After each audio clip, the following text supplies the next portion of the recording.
everyone, and welcome to Season 1, Episode 4 of PSG Pain Purge with me, the United City FM. Welcome along. So, we made it through our European Champions League group stage, finishing second, little disappointingly, but we did finish second to Manchester United. We've since been put into the knockout phases, and in the first knockout round, we drew Shakhtar Donetsk. In the first game, we thumped them 5-1. Today, we play the second leg.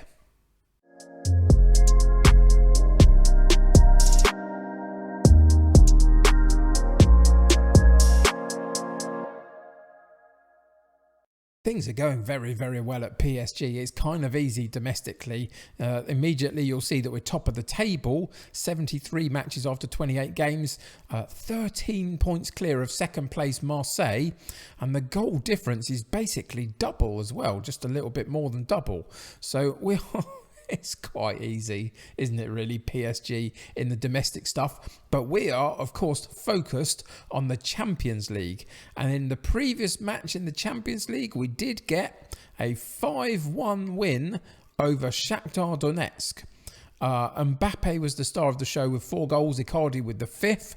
And that sets us very nicely for today's second leg against them in the first of the knockout phases.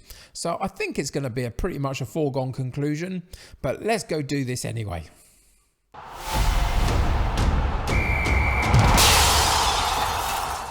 So there are a couple of transfers that happened in the January window that I need to tell you about. So Di Maria and Draxler left the club. Their contracts were up in the end of the next summer transfer window. So it was worth trying to get them off the books now, get a little bit of money in for them just because, get their wage budget off the wage bill as well, and then put them into a couple of others. And what we've done this time round is we've loaned a couple of players in because I think the better players will become available in the summer. And we don't quite have the finances just at the moment to do the big deals just in this first season. So what we did was we loaned in Isco from Real Madrid, and he's on a loan till the end of the season. He'll play the attacking midfield role. This is a really good player, isn't it? I don't quite know what Real Madrid are thinking, but other than a couple of little bits in the physicals that may be slightly low, everything else is pretty good, really. So he's come in. He's played 11 games for us. Only got 1 goal, 1 assist so far, but he's doing perfectly fine. So he will play in that position till the end of the season. And the replacement on the left-hand side that isn't registered for the Champions League but comes into the domestic squad is Curtis Jones from Liverpool, a youngster, 20 years old. But you can see already starting to look like a really good left-sided midfield player. Now, the thing I need to remind you of is that the green and orange and red colours for the attributes are a little bit skewed because they're actually set for my Truro City save, and those numbers are a lot lower than they normally would. So it wouldn't normally be this full of green. But anyway, you get the understanding that he's come in, he's doing pretty well for us. He hasn't played that many games, he's just cover.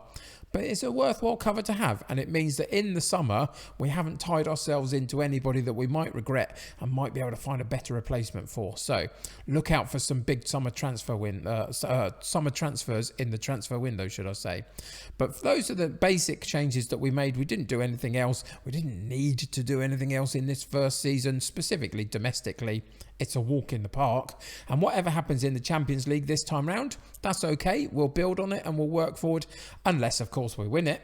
And then it will be done and dusted. Anyway, for today's game in the second leg, we're still going full out in terms of our starting 11, just to make sure that we don't lose any momentum in the Champions League. So it's Navas in goal, and Babu at right back, Bernat at left back, Marquinhos and Kimpembe in central defence, Pereira, Verratti and Isco in central midfield, with Sarabia on the right and Neymar on the left, and Mbappe up top. And it should be Rafinha normally on that right hand side, but he's picked up a bit of an injury for the next couple of weeks, so that's why he's out. On the bench is Kera, Florenzi, Kazawa, Gai, Paredes, Vasquez and Icardi, and it's gone down to a 7-person bench in the knockouts, whereas it was a 12-person bench in the group stages, so a bit of a change there. Anyway, that's the team. The structure remains the same. We've got a 5-1 advantage, so let's get into today's game and see what happens.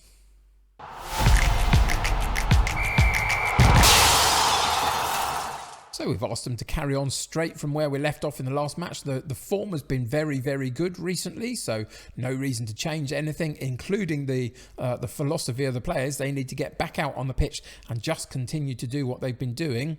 And everything so far has been working out very well. And as I say, with a 5-1 lead after the first game, then you would really expect it to be quite a foregone conclusion.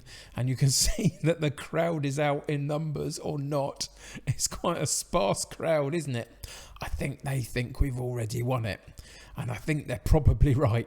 So let's see what happens. Let's see if we can push them a little bit and see if we can get another really positive result. And Babu with the throw-in down the right-hand side. Danilo picks up the loose ball into Verratti, onto Bernat on the top of the box, through to Neymar, and there's a goal. Lovely goal. Mbappe with the final pass through. And it was a lovely move. Really good first quick passing on that top of the penalty box. And started from Danilo, really. Verratti, and then it goes into Bernat, finds Mbappe, one-touch football, Neymar on the end of it, pokes it home, uses the post, should I say, just to nudge the ball into the back of the net. Is there an offside decision here? Oh, that's a close one, isn't it? But we're just about onside. And everything is right with the world. And after 17 minutes, we go 1-up. Shakhtar with a corner kick, though, on the far side. Put it in, and they get a goal from it. Really poor defending. We should be doing much better than that. The ball came over the top of the middle part of the penalty box with a couple of our defenders underneath it. And they don't quite manage to get onto the ball. And then Navas gets a hand to it, I think, as it goes past him.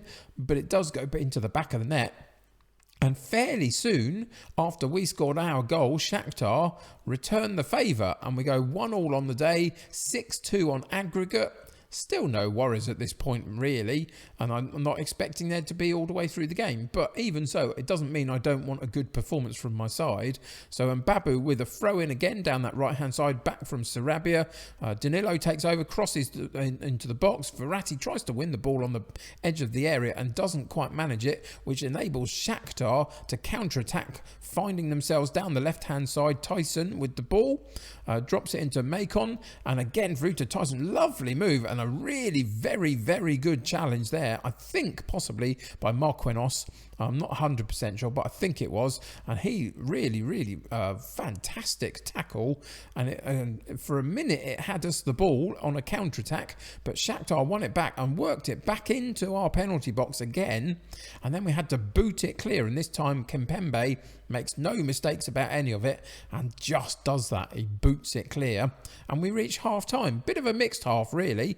Not a huge amount of highlights and not a huge amount of shots at goal, really, considering how well we've done recently. I was expecting a little bit more. But away from home, against a tough opponent, the 5-1 in the first leg is always going to flatter us slightly. But, you know, so far that enables us to relax a bit. So in the mentality stakes, we're going to put it into attacking for the second half. I just want to see if we can get on the front foot and cause Shakhtar a few problems. And let's, hands together. We've got an aggregate lead. Now let's make sure no, I don't want to do that. Let's go with it's important now more than ever to keep completely focused. Make sure you see the tie out with the lead intact. It got a little bit of a weird response from a couple, but most of them are fine with it. And we'll just go straight into the second half and continue on, really. There's no reason to change anything. There's a couple of tired players that we will rotate as the second half moves on a little bit. But what I'm hoping for is that just we get the hold of the ball a little bit more than we did in the first half and create some chances. And so far, it's not happening, is it? It's a bit disappointing, really. 7 shots at goal, 4 on target. 70 minutes. We're going to pause the game and just replace a couple of these players. Sarabia on that right-hand side is a little bit done in. So we're going to put Florenzi out there. He's more of a fullback, but he can play anywhere up that right-hand side, really. And we're only asking him to do it for 20 minutes, so that's no major problem. We've got Mbappe struggling a little bit with his rating. We've also got a very poor rating for Verratti, so he can definitely come out. Paredes comes in for him. and just hope that he can provide something a little bit more dynamic in the middle of the midfield. And Babu is also struggling a little bit. We don't have our right-sided defender on the bench, so we are going to take him off and put Kazawa down that right-hand side instead. And then what we're going to do is we're just going to bring him in to the inverted wing back role, just so he comes and sits a little bit more narrow. Those are the changes I think we'll make. No need to change anything else. There's no panic or anything like that. It's just a little bit disappointing that we haven't quite been able to put this tie to bed in the second game, really, and properly dominate the match. But Shakhtar are a very decent side, aren't they? They're in the knockout stages of the Champions League for a reason. And we have to respect them for that. So we'll see what happens for the remaining 20 minutes of the match. Shakhtar on the ball again. Worked it very nicely through the centre of midfield. Now sweep it out wide right to Marlos. Crosses in and there's a good header, but it does go narrowly over the top of the bar. And we didn't really get to grips with any of that, really. No closing down, no decent header from the defender. Goalkeeper didn't move. And we were a little bit fortunate. But Marquinhos, for us on the ball, sets up an attack from very deep, from a goal kick to start the attack off. And we have worked it nicely through the centre and then out wide left. Neymar cuts in on his right foot, but then sort of walks into a wall of players, really, and gets challenged very comfortably. And again, Shakhtar come away with the ball. So again, they've caused us some problems. Over the top this time, striker through on goal, and a good save by Navas. And with 10 minutes to go, I'm going to pause the game and just go into the tactics. And what we're going to do is we're going to go into the vertical tiki-taka in the asymmetric style and just enable us, hopefully, to hold on to the lead a little bit better. And we've also got Florenzi that can play on that sort of central midfield line on the right hand side. So we'll go and do that, hopefully keep the ball a little bit for the next 10 minutes just to see out the match with no major problems. We don't really want to lose here, even if we go through on aggregate. I'd prefer to have a positive result if I can and keep our momentum going. We win the ball eventually and then we go over the top for Mbappe, one-on-one with the goalkeeper. Here's his chance and he takes his chance. Neymar in the first half, Mbappe in the second half have rescued a little bit of a drab performance and turned it into a very good winning performance, really. And we comfortably go through with 7 minutes left. We're now 7-2 up on aggregate. As I say, the tie was never in danger, was it? But just that extra goal gives us a little bit more confidence and momentum moving forward back into the domestic campaign, figuring out who we get next in the Champions League. And there it is, all done and dusted. And in the end, it wasn't the most amazing game to watch, particularly. It was quite close in certain aspects in terms of chances created. We created 10, on target were 5, 6 and 3 for them. 86% pass completion is pretty good for us, 91% for them. They had a bit more possession than we did. That's okay though, I don't mind that so much. We try and be a little bit more dynamic when we got the ball, moving it forward quickly and getting on the end of it.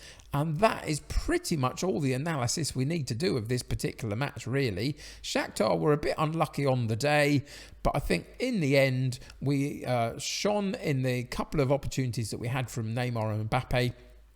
And we come away with a 2-1 win, 7-2 on aggregate, and we move forward in the Champions League.